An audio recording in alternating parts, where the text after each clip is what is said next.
The TV1 News is proudly brought to you by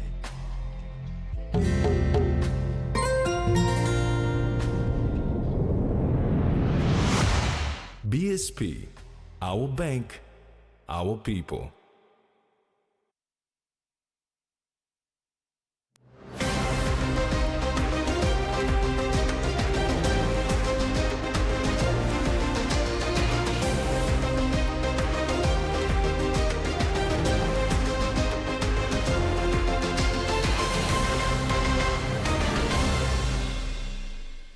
Hello, this is TV1 News. I'm Jasmine Irujak.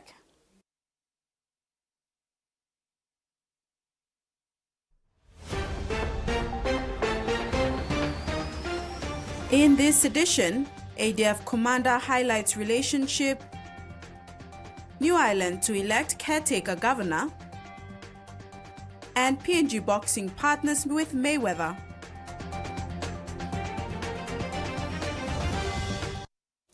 The defense relationship between Australia and Papua New Guinea is a strong and enduring one. It is founded on the basis of history and shared experiences. For many years, Australia has been providing significant defense support to PNG through training, equipment, and joint exercises, building the PNGDF's capabilities. This morning, Australian Army Commander 1st Division Major General Ash Collingburn visited Igam Barracks to witness a demonstration of training cooperation between soldiers of the two forces during a soldier foundation training. The defense relationship between Australia and Papua New Guinea is a strong and enduring one. It is founded on the basis of history and shared experiences, with many current PNG Defence Force units tracing their regimental history to Papuan and New Guinea units formed as part of the Australian Army and Royal Australian Navy during and after the Second World War. The relationship between the defence forces has been nurtured through years of support from ADF through training, equipment and joint exercises, building the PNGDF's capabilities. This morning, Australian Army Commander 1st Division Major General Ash Collingburn visited the 1st Battalion, Royal Pacific Islands Regiment at Igam Barracks to observe a joint training activity between soldiers of the two forces during a soldier foundation training. The training that's occurring here today is foundation soldier training. So what you'll see is a section attack occurring out on the grass, but really it's what our people are doing is enhancing the capability within the PNGDF and improving interoperability between our two forces. That's the real focus. Major General Collingburn described the relationship of the two forces as a natural partnership. We have a shared history. We share a maritime border, we have shared customs and traditions, and we have really strong people-to-people links. Right now, within my 3rd Brigade in Townsville, the Deputy Commander of the 3rd Brigade is a Papua New Guinea Defence Force officer, Colonel Bonnie Aruma. And I think that's a very powerful demonstration of that strategic trust. We have a Deputy Commander of a fighting brigade who's a PNGDF officer. Just yesterday I met with the CDF here, and his Chief of Staff is a classmate of mine from the Royal Military College Duntroon.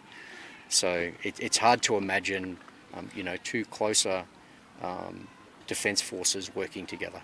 The Major General says throughout the year more advanced training will be facilitated. We'll do more advanced training. We'll do advanced combined arms training where we'll bring in other capabilities. We might bring in some vehicles, we'll also bring in some engineers, and we'll work with the PNGDF Engineer Regiment to enhance their capabilities. Furthermore, Collingburn underscored the recent announcement made by Defence Minister Billy Joseph and Australia's Deputy Prime Minister Richard Marles on the shared commitment to negotiate a bilateral defence treaty, stating that this direction will take the partnership from interoperability to full integration that is based on strategic trust. Maricela Kelaton, TV1 News. Major General Collingburn emphasized the significant efforts of the Australian Defence Force to ensuring full participation in its force from its citizens regardless of gender. I have a real focus on diversity across our army and across my division.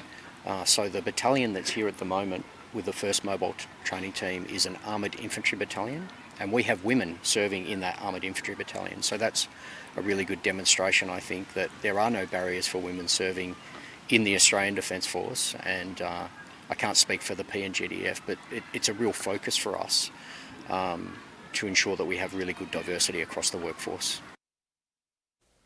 Igam Barracks in Lae Morbe Province proudly opened its newly upgraded chapel on Tuesday, March the 4th. The Director General Pacific Division of the Australian Defence Force, Air Commodore Joe Brigg, officiated at the reopening of the chapel. The construction of Igam Barracks in Lae Morbe Province started in 1960 to develop the Pacific Islands Regiment. The Australian government's plan in the early 1960s was to have 3 battalions and 3 new barracks. The barracks are Tauranga in Port Moresby, Moem in East Sepik Province, and Igam in Lae. While 3 barracks were built, only 2 battalions were raised due to funding constraints at that time. Deputy Chief of Defence, Brigadier General Larry Oppa, said the chapel was also built to cater for the pastoral needs of troops from both the Australian Armed Forces and the Papua and New Guinea Voluntary Rifles. This place was meant to be the future home of the 3rd Royal Pacific Islands Regiment, but as you all know, circumstances have taken another direction, and now it has become the home of the Engineer Battalion. And over the years, the Joint Forces College and was also co-hosted here, including Air Transport Wing, which eventually moved to Port Moresby. So this building that we stand in front of, on this occasion of its reopening, after almost 60 years, although it has gone various renovations, I think this one has more significance as it is occurring on the 50th anniversary of our independence. Brigadier General Oppa acknowledged the presence of the Director General Pacific Division of the Australian Defence Force, Air Commodore Joe Brigg. He appreciated her for making time to travel from Canberra, underlining that this speaks to the long history between the two forces well before PNG's independence. A lot of these engagements highlight the importance and depth of our relationship, as Brigadier Oppa mentioned. Our relationship is deep and incredibly strong. And so it's a great honour to be able to open this chapel, which is both an important place of worship and an observance of spirituality, but also a place for our communities and our nations to be together. The chapel refurbishment started in August 2024 and ended in December. Aside from the chapel, a new multi-purpose facility was also constructed. Kamala Guare, TVWAN News, Lae. The Papua New Guinea Teachers Association has called for the Department of Personnel Management to appoint provincial education advisors, a role they previously held. PNGTA National President Aita Sanangkepe said the appointment of these advisors must be decentralized back to the provincial level. The PNGTA is concerned that current appointments are not being made on merit. Sanangkepe said the primary role of an education advisor is to fully manage the education of each province. They look at the appointment of teachers, teachers leave first, teachers' retirement issues and other issues affecting teachers. However, issues such as teachers leave first, appointment of teachers and pending retirement funds for teachers are ongoing issues because the authority that is responsible for dealing with these issues is not doing its job. This has prompted the Teachers Association to put on notice the decentralized powers granted to provincial governments for these appointments to be abolished and for the Department of Personnel Management to take over the responsibility of appointing provincial education advisors through a merit-based process. The background education teaching profession. So that's why when they make decisions, they don't have experience and background in education, so they make decision number. That's why we want the education advisors, special education advisors, the DPM must take back that function. Others leave them, but that take back and then advertise the position so that any advisors in each province, they can apply and they can get them on merit. He said the association's primary concern is the welfare of teachers, as quality education can only be achieved through the dedication and support of exemplary educators. Teachers' concerns must be addressed appropriately by the provincial education boards and education advisors. Fair problem every time, appointment problem every time, because we don't have a confirmed education advisor. Every time one belong go in and change belong. That's because we decentralize some functions to the education. The president urged the government to address these urgent matters to ensure a better quality of education for all Papua New Guineans. In light of these issues, we call upon the Minister for Education, Honorable Lucas Ndegena, and the Prime Minister, along with NEC, to amend the current framework governing the appointment of provincial education advisors. Tracy Pa, TVWAN News. With the passing of the late Governor of New Ireland Province, Sir Julius Chan, the main question now is who will be the next governor?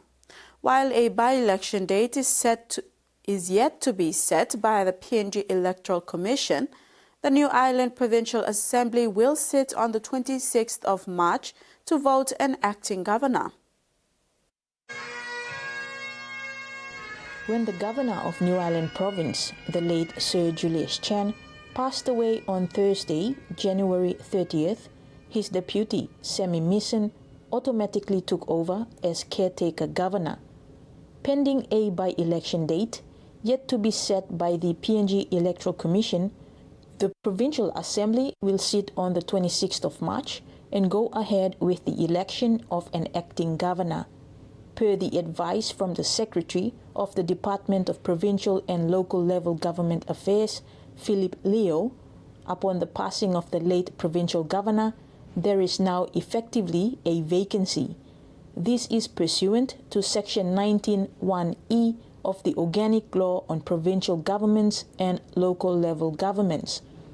Section 21(1) reads, subject to subsection 3, if the provincial governor vacates his office in accordance with Section 19(1) or is dismissed from office in accordance with Section 20, the Provincial Assembly shall, from amongst the members of the Assembly who are members of the Parliament, elect the provincial governor. However, Section 19(1)(b) clarifies that if a member of Parliament is holding a ministry, they are automatically disqualified from being eligible to be elected as provincial governor. In the event that they wish to be eligible to be elected, they will have to resign from their ministerial portfolios. Secretary Leo clarified that if both of the open MPs resign in time for the intended date to elect a provincial governor on the floor of the Assembly, which is 26th March 2025, there will have to be an election in accordance with the New Ireland Provincial Standing Orders. If only one of the open MPs resigns to become eligible for the governor's post, that open MP will have to be seconded and the deputy chairman will declare him as the provincial governor.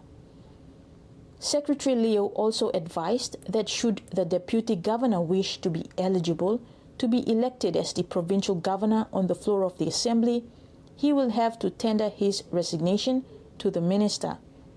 An assistant chairman will have to be appointed by the Assembly from amongst the members of the Assembly to perform the duties of chairman during the assembly sitting that elects the provincial governor. The clerk of the New Ireland Legislative Assembly, Au Ure, confirmed that voting will be conducted through an open ballot. Camila Guare, TV1 News. You're watching TV1 News. Among stories after the break, Niningi welcomes court's decision and PM on commodity portfolios.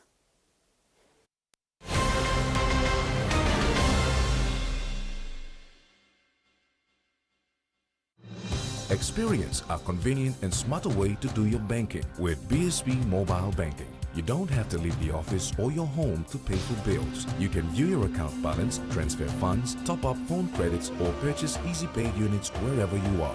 Visit your BSP branch today to register now for BSP Mobile Banking. BSP Mobile Banking, the smarter way to bank.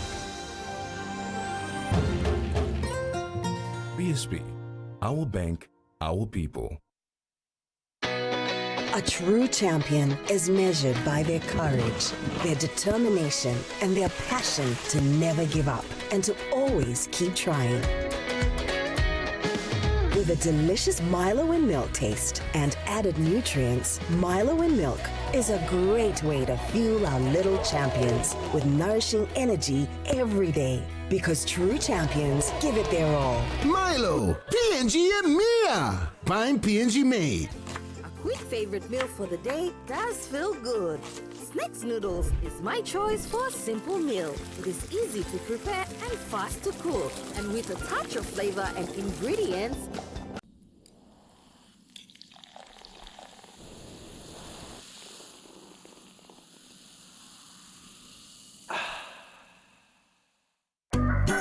For Simon, life is simple. Dreams seem distant, yet hope remains.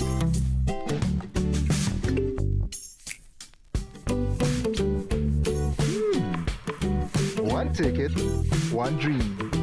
Simon's world changed forever. Yes! From small dreams to big possibilities. The one-top jackpot is here for everyone. Win big every day. For a 5-0 was wickets in hand. I think that's the way to go in subcontinent conditions, especially here.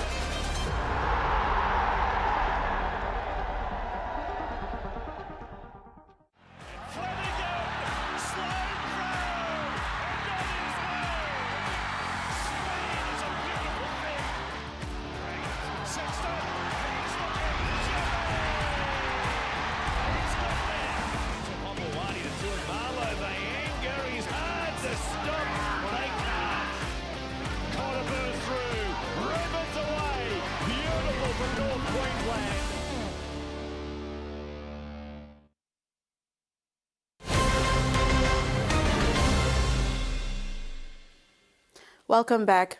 Deputy Leader of the Opposition and MP for Chuave, James Nomane, clarified that the opportunity for a vote of no confidence in the Prime Minister is available any time Parliament convenes and will occur if the Supreme Court rules in favor of the substantive Section 18 application set for trial on Friday, March the 14th, 2025.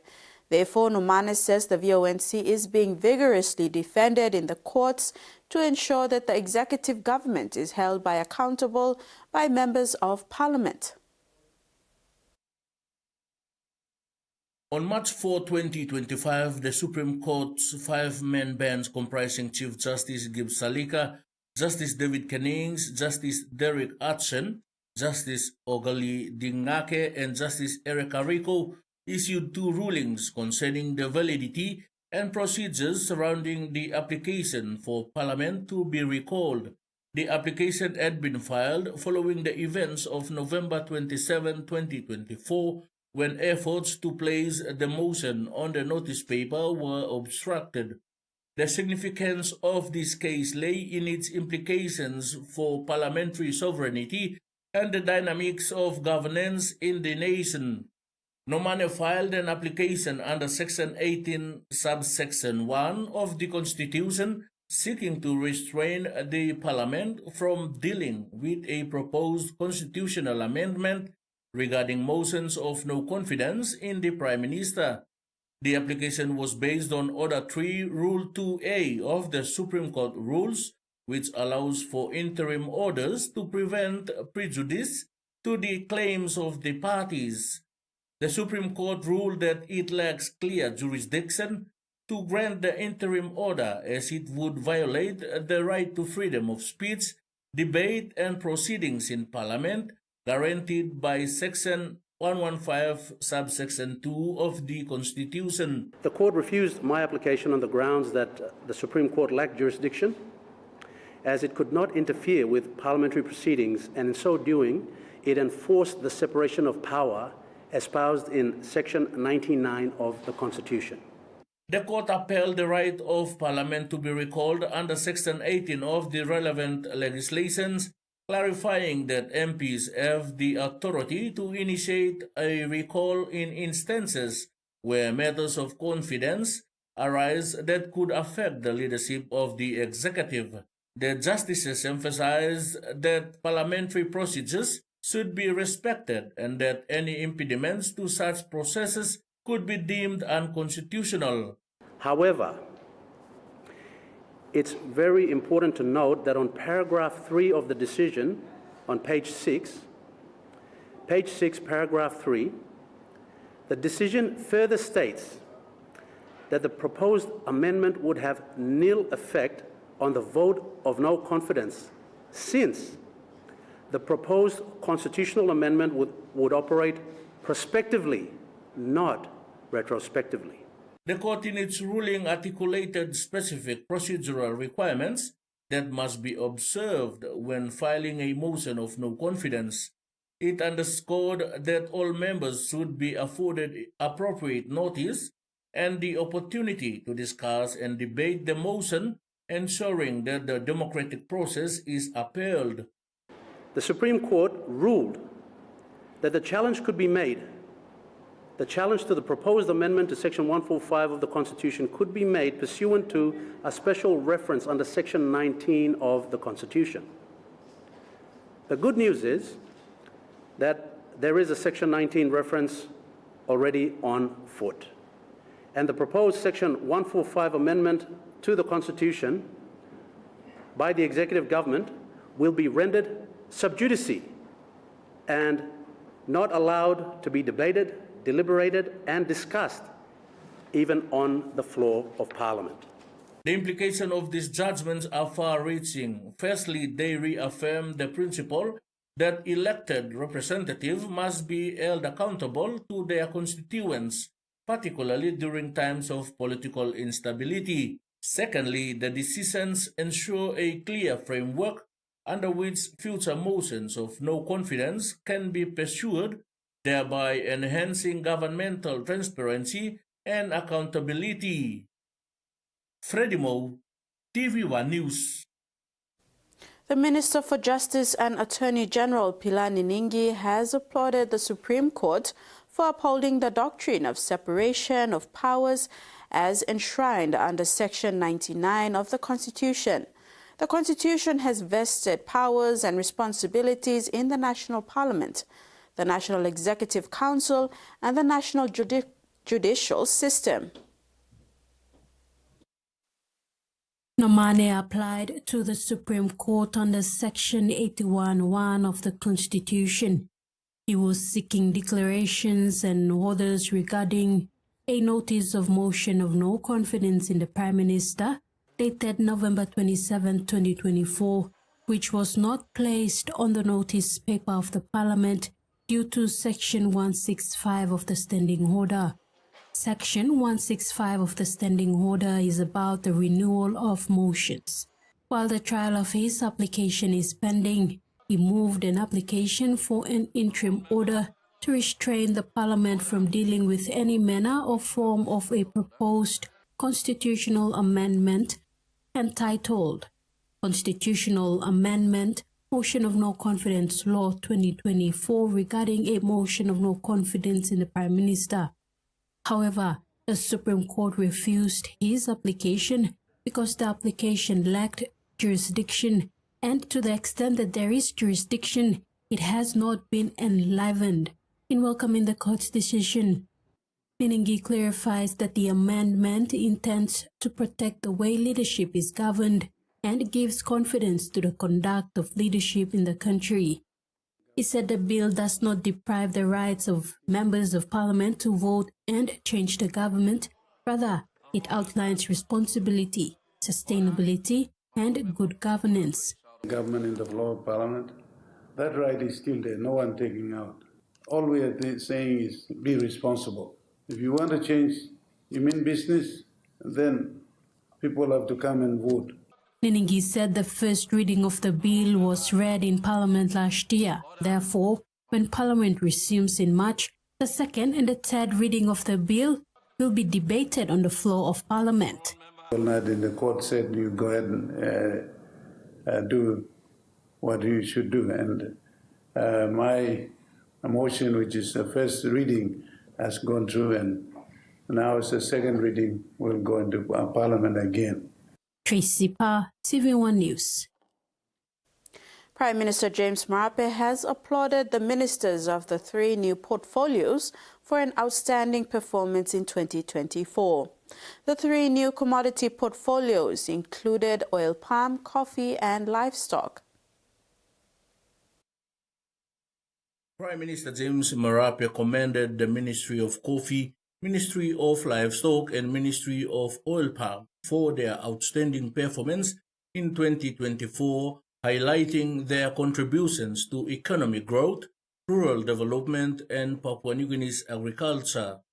PM Marape commended Minister Maneke and the Oil Palm Industry Corporation for ensuring that PNG's 5.3 billion kina oil palm industry remains a cornerstone of the national economy. The Oil Palm Industry Corporation, or OPIC, contributed to the government's goal of doubling oil palm production to 1.3 million tons by 2027. Key achievements include smallholder farmer support, infrastructure development, and downstream processing, among others. The Coffee Industry and Coffee Industry Corporation delivered key projects in 2024 under the Medium-Term Development Plan 4, including plantation rehabilitation and national coffee development, among others. Marape praised the ministry's efforts in policy reform, including the National Coffee Policy and the upcoming Coffee Industry Act 2024. Meanwhile, the Livestock Development Corporation achieved significant milestones in 2024 and includes ranch rehabilitation, cattle breeding, and honeybee industry support. The Prime Minister reiterated his government's commitment to reducing meat imports by expanding local production and ensuring long-term sustainability in the livestock sector. He reaffirmed his government's commitment to agriculture-driven economic growth, stating that since 2022, the government elevated the agriculture sector by creating dedicated ministries for coffee, livestock, and oil palm. He said the results show that the government is making the right investments, supporting farmers and growing the economy. The Prime Minister assured that funding for agriculture will remain a priority in 2025, encouraging the ministries to build on their successes and further empower farmers, SMEs, and rural communities. Freddie Mo, TVWAN News. Secretary for Personnel Management Tyus Sansan has issued a circular to all departmental heads, heads of statutory authorities, provincial administrators, public health authorities, and all public servants to prepare for National Women's Day, which falls on March 24th. On Monday, 4th March, the beginning of the week of International Women's Day, which falls on Saturday, 8th of March, Secretary Sansan said this annual event provides a valuable opportunity to celebrate the achievements of women across the public service. She said by embracing diversity, PNG can honor the contributions of women from all walks of life. Sansan added that the event aligns with the United Nations and International Women's Day and encourages women to strive for progress and equality everywhere. The theme for National Women's Day is Embrace 50 Years, Take Action for Empowered Future. Papua New Guinea is making serious efforts to secure Green Climate Fund results-based payments. To this accord, a workshop facilitated this week brought together the Climate Change and Development Authority and key partners to contribute to PNG's funding proposal. The Climate Change and Development Authority, through its Reducing Emissions Deforestation and Forest Degradation Division, with support from the Food and Agriculture Organization of the United Nations, has completed a series of regional consultation workshops as part of Papua New Guinea's efforts to secure Green Climate Fund results-based payments. These workshops, held across the country's 4 regions in Port Moresby, Mount Hagen, Kimbe and Wewak, provides an inclusive platform for subnational stakeholders to contribute to PNG's funding proposal under the GCF-RBP pilot program. The workshops addressed environmental and social safeguards, gender action plans, and grievance redress mechanisms. Furthermore, stakeholders provided valuable feedback, which will be incorporated into the final funding proposal submission to the GCF Secretariat. CCDA's Acting Managing Director, Ms. Deborah Sungi, emphasized the significance of these consultations in ensuring a transparent and inclusive approach to climate finance. Together with the help of all the provinces, we have an emission reduction from our agriculture, forestry and other land use sectors, focusing on the forestry. And through that, we've been talking about the results that we have actually met in terms of our mitigation efforts in the forestry sector, and those results can be paid for. With the workshops now complete, CCDA and its partners will finalize the funding proposal. Integrating stakeholder insights to strengthen PNG's application will be submitted on the 30th of March 2025 and await approval by the GCF board, which will sit for their biannual board meeting mid this year, where PNG will host in June 2025 in Port Moresby. Mary Silla Kelleton, TVWAN News. And now the finance news. The kina closed unchanged at $0.2487 in the interbank market. At Bank South Pacific, our kina was buying $0.2412 $0.3786 Australian dollars, $0.2160 euro, and 35.57 Japanese yen. Looking at commodity prices at New York close, gold, coffee, copra, and copper closed higher, cocoa and crude oil closed lower, and palm oil closed the day unchanged. And on the stock market, the Dow Jones closed higher, ASX closed lower, and all ordinaries closed lower as well. TV1 News continues when we return. Stay with us.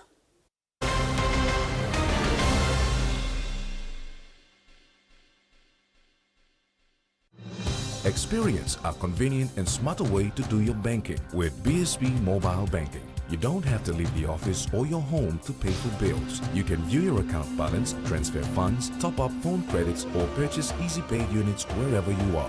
Visit your BSB branch today to register now for BSB Mobile Banking. BSB Mobile Banking, the smarter way to bank.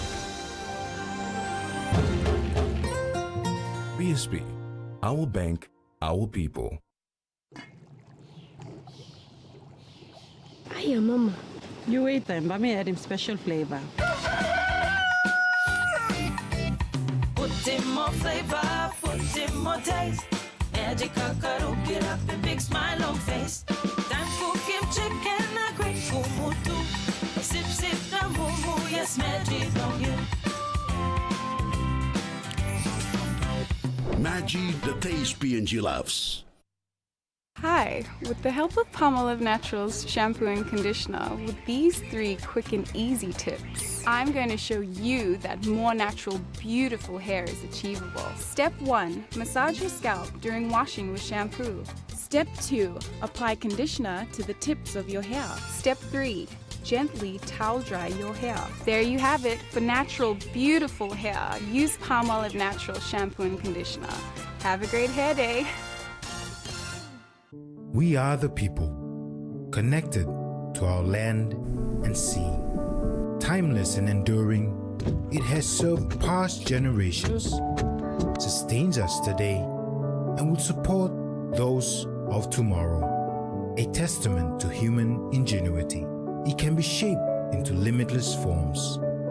It reflects our humanity, strong yet vulnerable. It teaches us to endure challenges to fulfill our purpose. Past technologies inspire us to look inward for creativity and sustainable solutions for the future. It brings families together, fostering moments of connection over shared meals. Known and cherished worldwide, the clay pot is a universal symbol of life, resilience, and connection.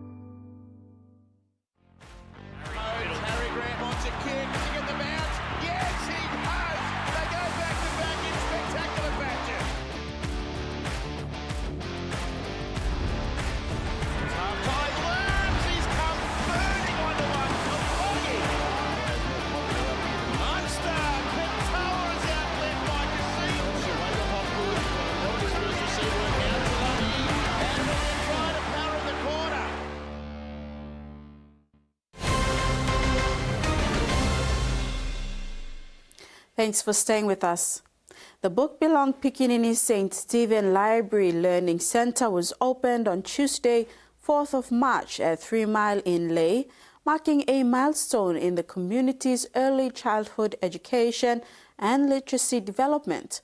Sponsored by Ley Biscuit Company through the Chow Foundation, the center will provide literacy, numeracy, and digital learning programs for young children.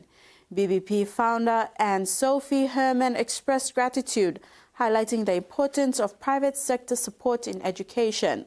John Chow, the CEO of the Chow Foundation, described the center as a symbol of hope and opportunity. The ceremony featured a traditional Karawari dance performance and speeches from former BBP students who credited the program for their academic success. Papua New Guinean filmmaker and founder of Zolad Media, Richard Sargent, is encouraging more young men and women to delve into filmmaking.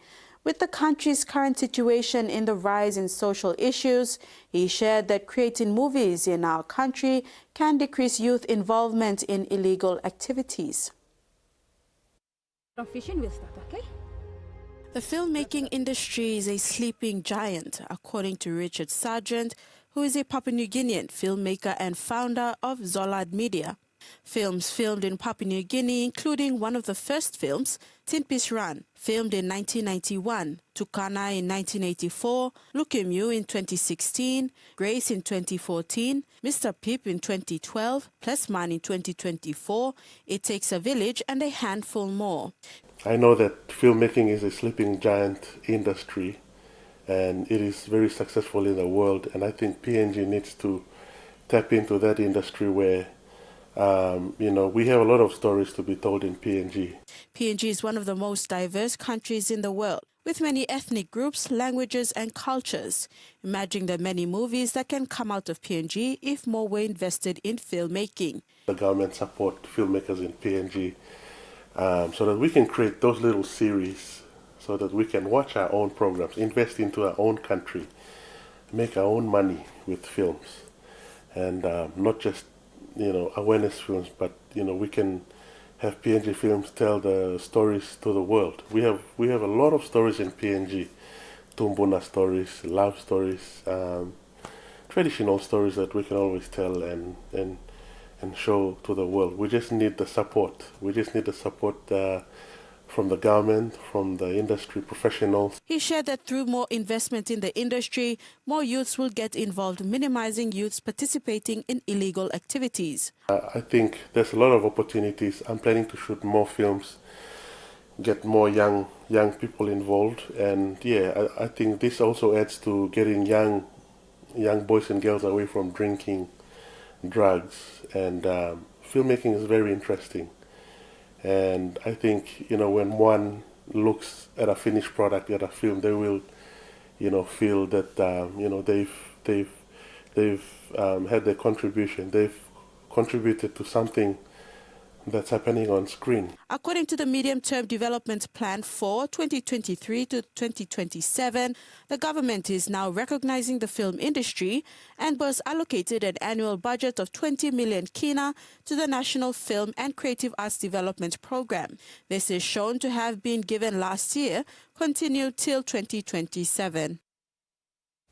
In regional news, many of those preparing their homes for the cyclone are still recovering from the 2022 floods. Thousands of homes and businesses were devastated, and many haven't finished rebuilding. But some business owners are hoping they can learn from their experiences and be better prepared this time. This time 3 years ago, Woodburn was almost completely underwater. There's still a lot of trauma, and if you drive around town, you'll still see that there's a lot of houses that still aren't even rebuilt. Sandra Peters runs a bakery in the town. She and her staff will be keeping locals stocked up before evacuating at 2 p.m. tomorrow. We're doing bulk bread, so our bakers are starting 5 hours early tonight to do bulk bread and bulk pies. Thousands of Lismore homes and businesses were destroyed by the 2022 floods.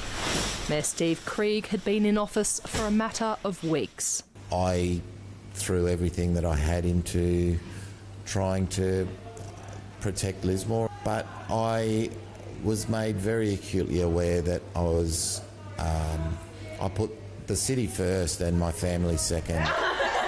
This time, he's more conscious of protecting his family. They live above his restaurant, which he opened in a new Lismore location after the old site was flooded. It was a gamble. No other way to describe it. This concrete levee protects the Lismore CBD, but in 2022, floodwaters went nearly 4 metres above it. The SES says it's preparing for the possibility of water to go over it again this week, but it's putting measures in place to protect residents. If our levee was to overtop this week, I just don't know how many of our businesses will be able to take that. Organisation Resilient Lismore helps to rebuild disaster-damaged homes. We will swing into action as soon as we can after the event. This is something that happens in our community. None of us like it, but we know how to do it. Preparing for the worst while still recovering from it. Cyclone Alfred is also affecting the ABC and the way they provide emergency broadcast information. We're staying on air on 612 ABC Brisbane through Tropical Cyclone Alfred. So our regular studios are across the river at the ABC South Bank site. That's our headquarters here in the River City, but it's an area that's pretty susceptible to flooding. So we've packed up pretty much everything to set up a temporary studio in a hotel conference room. And this is where we will be hosting our coverage over the next couple of days, because it's not just about Tropical Cyclone Alfred and the winds it will bring, but then it's the storm surge and the flooding rains that will result from it as well. It's still hanging off the coast. It will do at least until Friday night into Saturday morning is what the Bureau is talking about, but the many effects will be felt right across the region. That's why we are here, to keep all our listeners informed and up to date and answer their questions so they feel prepared for whatever Cyclone Alfred may bring. And that ends the news segment. Later in sports, QRL Round 1 postponed and updates on mini-games.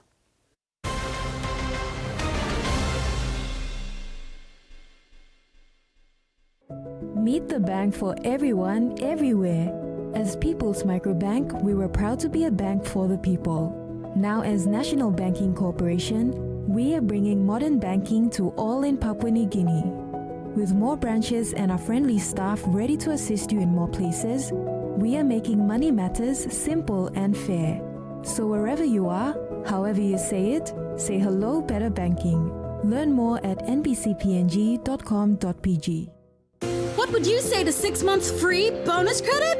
Wowee! That's That's right! Get the Huawei 4G LTE smartphone from Digicel and you'll enjoy 35 Kina bonus credit every month for 6 months, plus a whopping 50 gigs of data and 60 minutes free talk for 7 days. Hurry! Get your Huawei 4G LTE smartphone for only 199 Kina at a Digicel store or agent today and save Huawei to a total of 210 Kina free credit. Only with Digicel.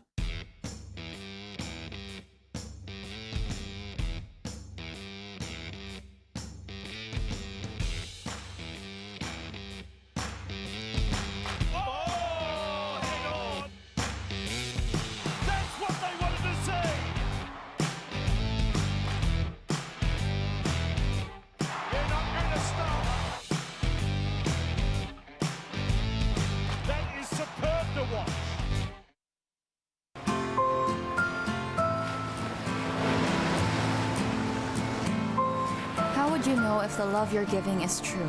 You will know it for sure, because your heart will tell you if it's true. I'm done! I'm through living like this! I'm so sick of your jealousy! You'll never see your kid again, you animal! Can we talk for a bit? Will you marry me? Whoa, our emotions are running high. Just go home, rest for tonight. What, you don't want to get married because you want to keep seeing other women? We can't afford to stay here anymore. Clearly, I can't pay the rent. And the solution is to go and stay with your mother. For 2 years, your mother still calls me Omoibo. Do you want to make a excuse for you today? She's just bringing him bad luck. I got this. I got this.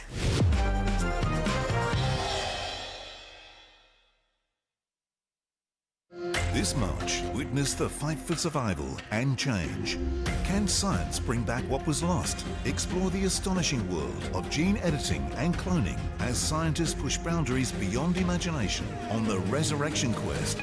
In southern Bangladesh, refugees, farmers and elephants fight to live in the same space. Is the Freedom Corridor the answer to their conflict? As technology evolves, so do the hidden threats shaping our world. Award-winning series, Undercover Asia, returns to investigate them. This March on CNA.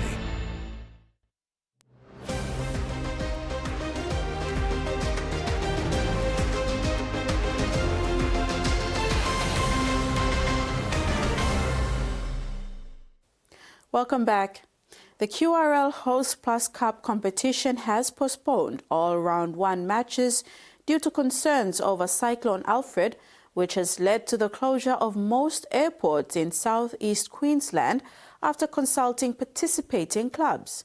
The decision was made to reschedule the matches to a later date, which will be announced in due course. While it is disappointing for teams that have spent months preparing for the 2025 season opener, the safety of players, staff and supporters remain our top priority. Given the unpredictable nature of extreme weather events, they believe this precautionary measure is necessary.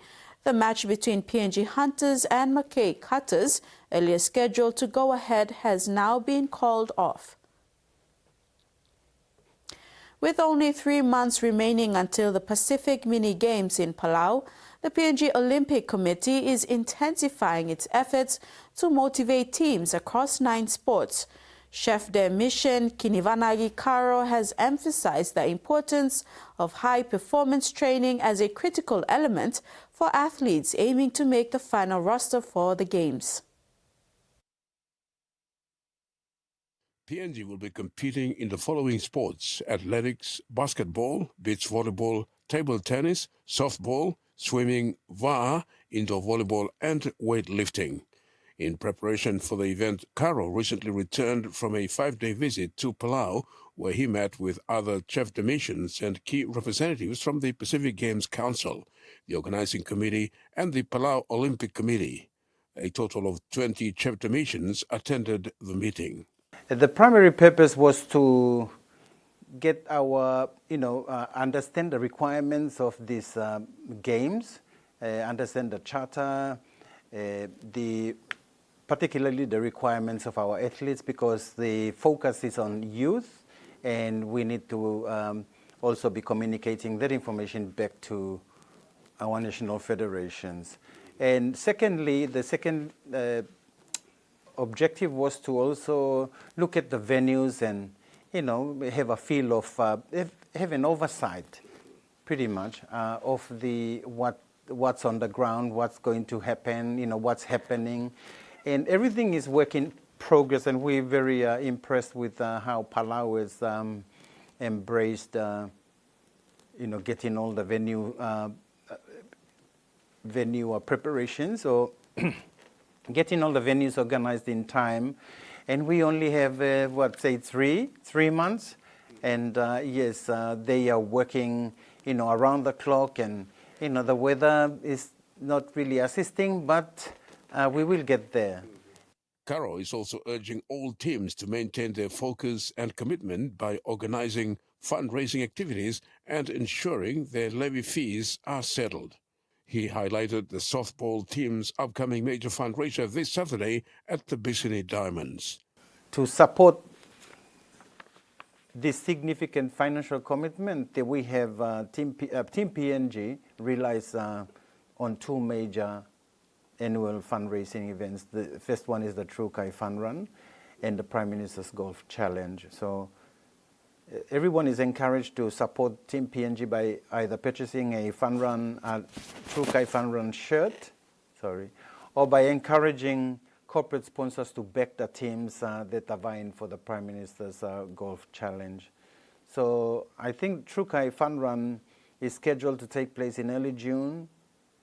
The official event shirts will be launched in February. Well, I think they already launched it, yes. And with sales continue until the auctions that will take place this month. And the golf challenge, the Prime Minister's Golf Challenge, is set for April, with separate events planned for both Lae and Port Moresby. As the countdown for the Pacific Mini Games continues, the chapter mission remains dedicated to supporting the athletes and ensuring that PNG is well represented on this international stage. Terry Longwood, TVWAN Sports. PNG's US-based athletes are preparing well for the upcoming Pacific Games in Palau, with another national indoor record being set last weekend.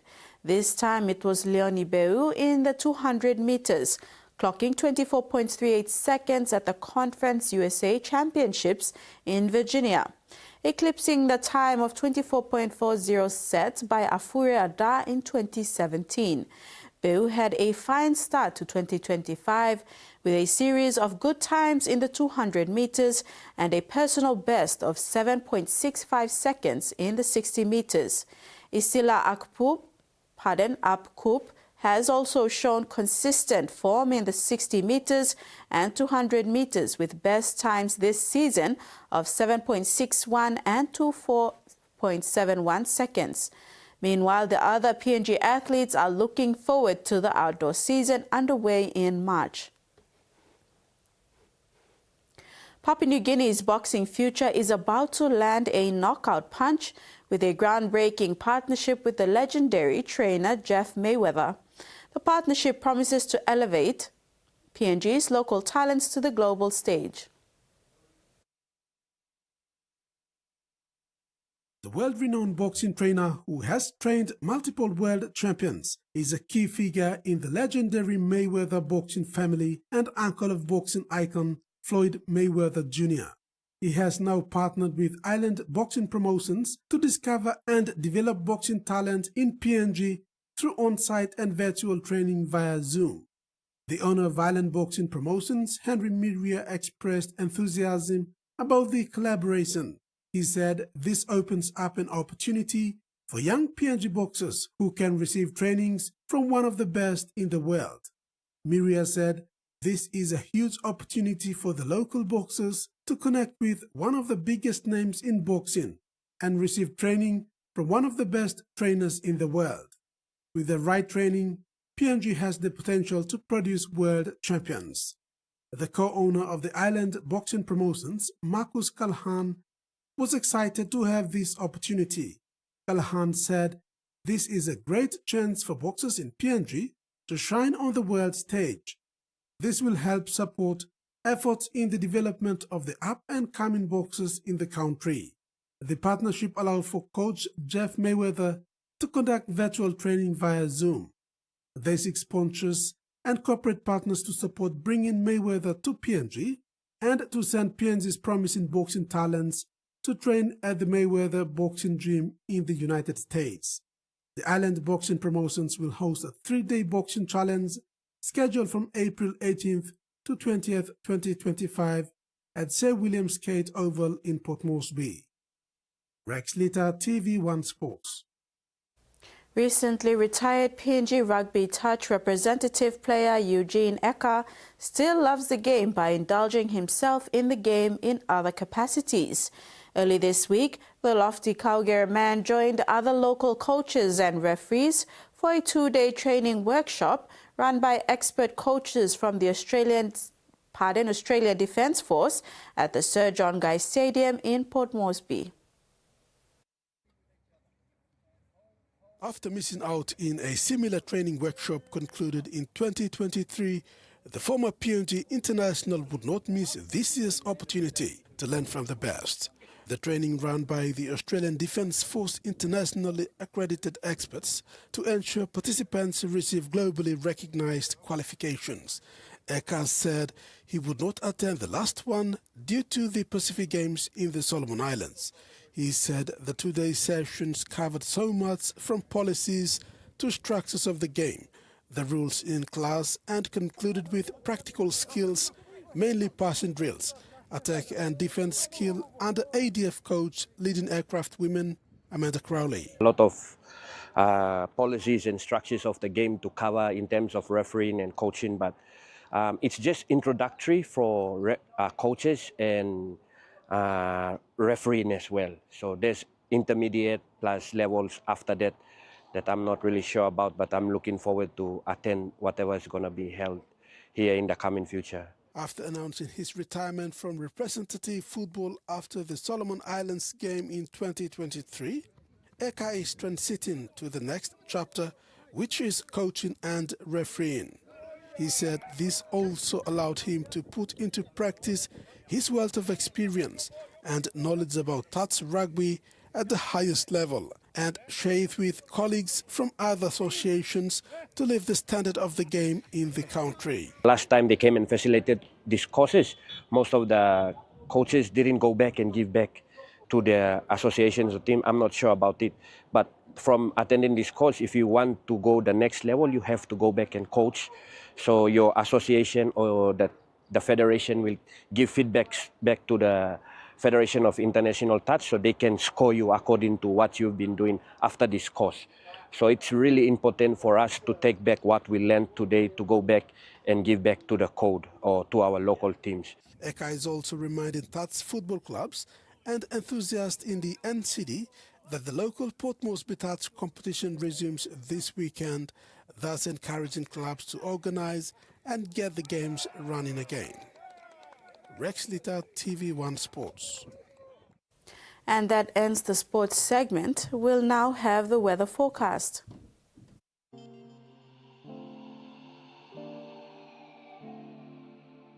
Regional forecast. Southern. Port Moresby mostly cloudy with few showers and possible inland thunderstorm.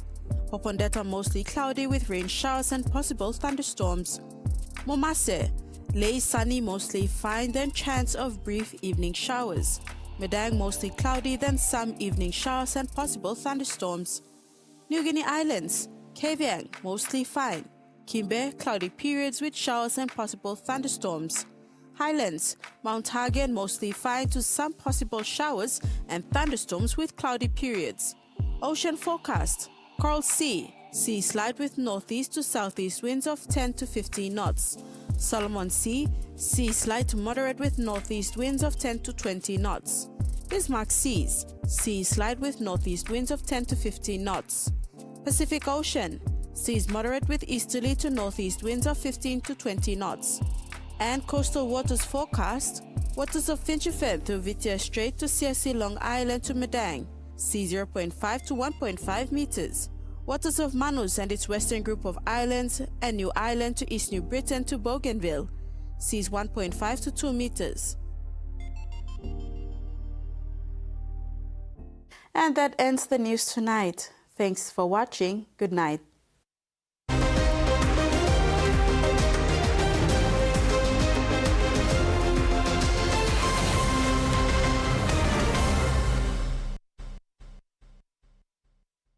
The TVWAN News was proudly brought to you by